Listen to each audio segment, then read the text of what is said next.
It's a sad thing that people do not focus on what is undoubtedly the greatest larceny in history, which is the major defect in the present economic system. What could this be?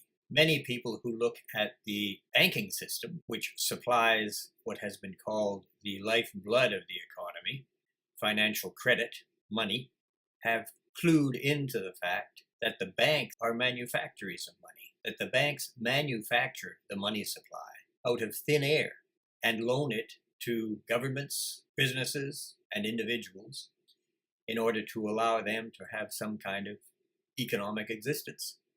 Some of the people who come to this realization fall into the category of what are known as monetary reformers, but almost all of these fall into the trap of directing attention to problems in the economy that are relatively minor. What is the greatest defect in this system? The one that creates a problem that dwarfs immeasurably all others. Many so-called monetary reformers will say that the main problem is the charging of interest on loans. And this is a strange situation because banks issue loans but then require repayment of the loan plus interest. The effect of this situation over time must be to enhance the financial position and therefore the power position of the banks in society, because as the source of fresh money, the only place where the community can go to obtain the means to pay the interest on top of the principal of loans is the banking system itself. This automatically puts the banks in a position of great advantage over every other component of the economy. It should be appreciated that banks have operating costs, and therefore, to some extent, it is normal that they would require repayment of more than the value of the loans they issue.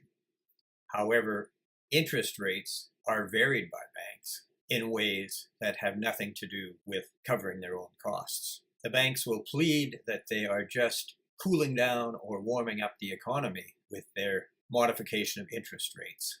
But one has to ask, who gave them this power, which has such tremendous implications for the lives of ordinary people who are trying to survive in this Keynesian system of management of the credit supply?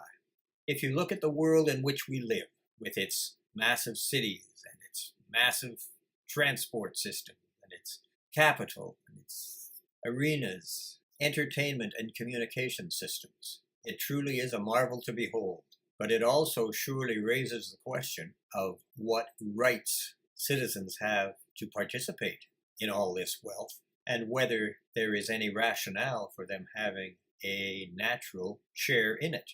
We all know that certain individuals have massive shares in it that they have inherited and that they enjoy in such a way that they live very privileged lives. We should not be jealous of people who have privileged lives, but we should also be looking at the question of whether, living in the times we are living in, we should not all be enjoying privileged lives. This is not the assumption of the current economic system, which is that you are born into this world naked and with no rights to share in the abundant wealth of society beyond what in your lifetime you are able to earn. But the plain fact is that this immense economic heritage is there. We don't have to recreate it. It's already in existence. The people who are dictating economic policy and who are running the factories that generate physical wealth have not created the means of doing so. From the invention of the wheel, the accumulation of technology has led to the fantastic productive capacity that we can observe if we take the time to look everywhere around us. So the greatest larceny in history consists of the difference between the material existence that our productive means could afford us and the impoverished and insecure existence that virtually all of us end up living. How does this come about? It comes about because of the ambitions of the financial community to maintain their control over the lives of all people. and they have developed the most amazing and ingenious system for doing this. So that regardless of the output of the productive system or the potential output of the productive system, we all must scramble to earn the money we require in order to be participants. It is surely a strange phenomenon that as the capacity of the productive system expands, in fact being multiplied many times over, the difficulty of surviving economically increases too. Many people are existing on minimum wage salaries. Many are actually doing more than one job. And our politicians have the audacity to raise retirement ages. The message that comes through is that as productivity becomes easier, existence for the average person becomes more precarious. If you have never thought about our situation in this way, it's hardly surprising, because the educational system and the information systems, the entertainment systems, the media, at least those of any scale, are all in the nature of things beholden to the people who supply the money that allow them to operate.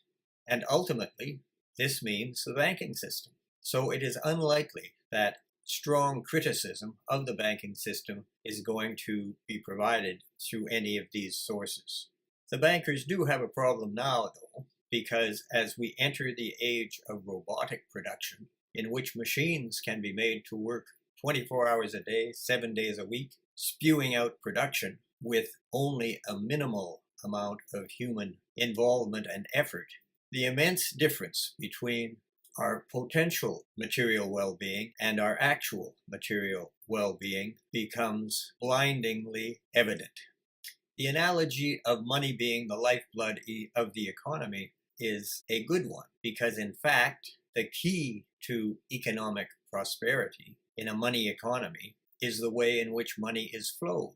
In the past, we have seen that when the credit tap is turned down, it leads to bankruptcies, collapsing businesses, no work opportunities for the public, and general economic hardship. One need only think of the Great Depression of the 1930s, which, if looked at realistically, was a completely artificial and unnecessary phenomenon. There was no sudden contraction of raw materials. There was no forgetting of technologies that had been developed to that time. There was no shortage of people wanting to work in order to have the incomes to support their families. And yet suddenly, in a period of a few months, a large portion of the most developed part of the world was thrown into desperate economic hardship. It wasn't because of a shortage of consumer goods. At that time, oceans of milk were deliberately destroyed, poured into gutters and down drains.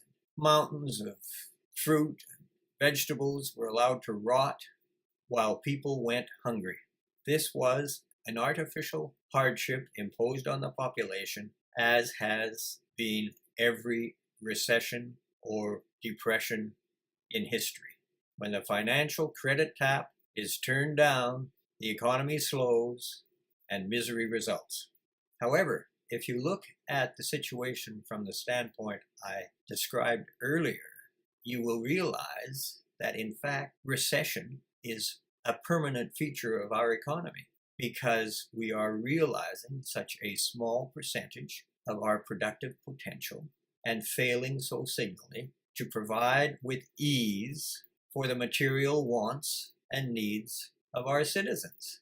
This failure is what constitutes the greatest larceny in human history, effectively the theft, or at least the immobilization, of the cultural heritage of mankind, its discovery of the many uses to which the Earth's abundant resources can be put, and the technology to realize these uses with ever-increasing efficiency. When the blood flow to an organ is inadequate, the functioning of that organ will be adversely affected, just as when the flow of financial credit to appropriate functions in the economy is inadequate, those functions will be adversely affected. And when the flowing of blood to the body as a whole is compromised, that body will be unable to deliver peak performance. So just what is wrong with the current system? It is tied up with a phenomenon known as the premature cancellation of credit. Why do consumers need money? They need money in order to purchase things, to all of which costs are attached. How do these costs come into being? They come into being because productivity requires factories and machinery and personnel in order to come into being. All of these things involve the expenditure of money. And for any manufacturing enterprise to be viable, it must recover all its costs. Consumers need to have the money in their hand when the demand for them to cover these costs is made. That is, at the point of purchase of consumer goods. But there is absolutely no provision in current economic theory or practice to ensure that consumers have this capacity. In fact, they do not have it because of this phenomenon of premature cancellation of credit, which means that monies that are issued in a productive cycle are to a great extent returned to the banking system in the form of repayment of loans before the costs associated with them reach the end of the productive cycle in the delivery of consumer goods. This is an absolutely preposterous situation, making life unduly difficult for people. And the fact that it is preposterous ought to be evident to anyone, and would be were it not for the fact that we are all mesmerized and stupefied by the nonsense we are constantly being fed by our educational institutions and information media. Their game, unfortunately, is to bamboozle us at the behest of the financial powers that are doing so well out of this gigantic flaw in the provision of buying power to the population. It also robs individuals of the power of choice over how they will live their lives and what economic activity they will participate in, because they are constantly scrambling to get income in order to get by economically. This necessity is imposed upon them in almost entirely an artificial way, because providing the population with the material means of existence today in industrialized and technologically advanced society has become virtually no challenge at all. In centuries past, when most people were living in rural communities and their own means of housing themselves and feeding themselves, they would have rejoiced if the growing season was long and if the harvest was good, and they would have counted their blessings and enjoyed the freedom from labor that these provided. But nowadays, under the influence of central planning, socialist thinking, the aspiration of conforming everyone to a hive existence, people are condemned to working 35 or 40 hours a week for 30 or 35 years in a disconnect from what is going on in the world of technology and the steady improvements in productive process. This is purely because politicians and economists completely ignore the problem of managing the money system in such a way that it maintains a balance between the ability to produce and the ability to consume. Because of the premature cancellation of credit, floods of costs are constantly flowing into the future, for which the purchasing power equivalent is not in the hands of consumers. It's analogous in a way to the problem of the charging of interest on bank loans, but it would hardly be an exaggeration to say it is infinitely more significant. It delivers practically all the assets, including the living hours of the population, into the hands of the banking system. And ironically, every advance in technology that ought to be freeing mankind from the curse of Adam only strengthens the control of the bankers. We often hear politicians urging people to exert themselves to the utmost in the economic field. One recalls more than one American president encouraging working hard. Well, there are different ways of working. There is working hard, for example, and there is working smart. And interestingly, working hard and working smart often are at odds with each other. Working smart results in people finding easier ways to achieve their ends and therefore working less. This seems to be a great sin in the eyes of our current central planners who want us all working incessantly for nearly all of our adult lives. They ignore all the wonderful contributions that have been made in history, success in working smart, the fantastic innovations and inventions that have brought us to a world standing on the brink of a society of ease and leisure such as history has never known. This is an issue that will have to be faced because we know what the bankers have delivered as solutions to this shortage of buying power. Many stopgap measures, the ultimate one being large-scale war.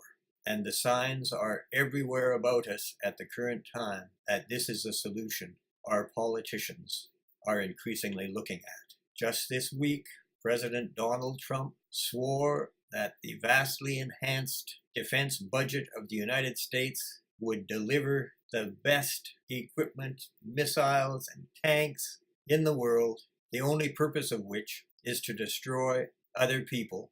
And he boasted about how this concentration on military buildup would deliver jobs, jobs, jobs. One hopes that the inanity of this statement is not lost on the population. Because if the only solution to our economic problems is to develop the means of destruction, one must conclude that the human race is lost.